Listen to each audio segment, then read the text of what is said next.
આગળ હાલ highway block કરવામાં આવ્યો છે। સીધા જ આ દ્રશ્યો છે। મોટી સંખ્યામાં મહિલાઓ રોડ ઉપર અત્યારે આવી ગઈ છે, ખેડૂતો આવી ગયા છે।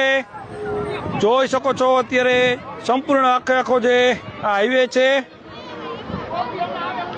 આ અમદાવાદ તરફથી હળવદ તરફથી આ તરફ માળિયા કચ્છને જોડતો હાઈવે અત્યારે સંપૂર્ણપણે ગ્રામજનોએ બ્લોક કરી દીધો છે।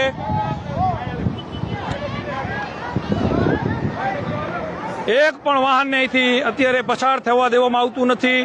આવા દ્રશ્યો સામે આવી રહ્યા છે।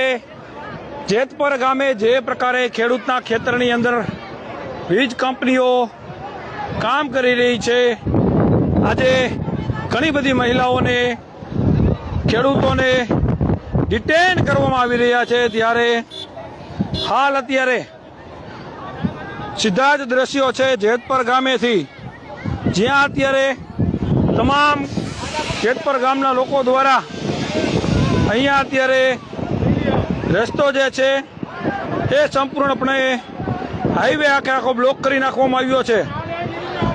તમામ દર્શક મિત્રોને વિનંતી, જો તમે ખેડૂત હોય, ખેડૂતની હમદર્દી હોય તો આ વિડીયો વધુમાં વધુ શેર કરો, ખેડૂતોનો અવાજ સરકાર સુધી પહોંચે। જોઈ શકો છો અત્યારે આખો હાઈવે થપ્પા વાહનોના અહીંયા લાગેલા જોવા મળી રહ્યા છે।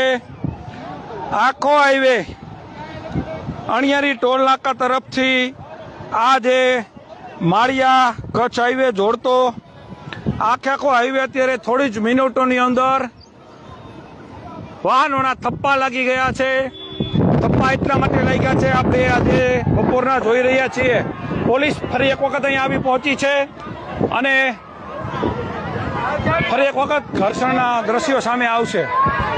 અત્યારે પીએસઆઈ સહિતનો સ્ટાફ અત્યારે અહીંયા આવી પહોંચ્યો છે, લોકોને સમજાવવાનો પ્રયત્ન કરી રહ્યા છે, પરંતુ અત્યારે પોલીસ ફરી એક વખત અહીંયા આવી પહોંચી છે અને લોકોને સમજાવટ કરવામાં આવી રહી છે, પરંતુ લોકોની ડિમાન્ડ છે કે જે ડિટેન કરવામાં આવેલા ખેડૂતો છે તેમને છોડવામાં આવે અને ખેડૂતોને યોગ્ય જે વળતર છે એમાં આપવામાં આવે। ખેડૂતોની મંજૂરી વગર વીજ કંપની કામ ન કરે, પરંતુ સતત વીજ કંપની જે છે એ દાદાગીરીપૂર્વક ખેડૂતોના ખેતરની અંદર કામ કરી રહી છે।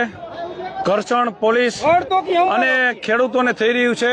શું કહેશો ભાઈ અત્યારે? સાહેબ નું કેવું એમ થાય, રોડ તો કે સરકાર નો, ખેતર તો અમારા ખેતરમાં ગરી જાય। જે રીતે ખેડૂતોના ખેતરમાંથી ખેડૂતોને પકડી ટીંગા